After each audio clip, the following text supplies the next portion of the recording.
Hello বন্ধুরা, আমি এখানে চান টান করে রেডি, কিন্তু কেন সেটা পরে বলবো।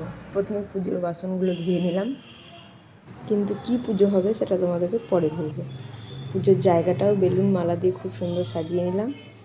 সময় পেয়ে সামনে আলপনাটাও এঁকে নিলাম। কেমন হয়েছে জানিও।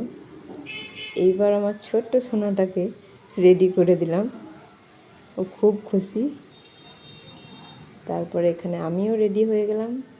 এই ছিল আমার ফুল লুক। দেখেই বুঝতে পারছো, এইভাবে সাজুগুজু করেও খুব খুশি। এখানে এসেই প্রথমে একটা প্রণাম করে নিল। দেখো কত ভালো মেয়ের মতো আমার কোলে চুপ করে বসে পুজো দেখছি। এবার তোমাদেরও দেখায় এখানে কি পুজো হচ্ছে। দেখো, এখানে আমাদের ছোট্ট কার্তিকের পুজো হচ্ছে। এখানে পুজোর আরতি হচ্ছে, তাই আমরা দাঁড়িয়ে পুজো দেখছি। আবার সকাল সকাল রেডি, পুজো শুরু হয়ে গেছে। এখানে দেখতেই পাচ্ছ।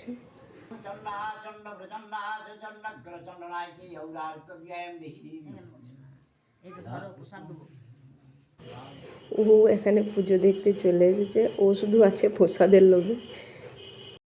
দেখতে দেখতে এখানে সকালের পুজোও শেষ হয়ে গেল, আর এবছরকার পুজো এখানেই শেষ হলো। এবার ও কার্তিক ঠাকুরকে কোলে করে নিয়ে যাচ্ছে বিসর্জনের জন্য।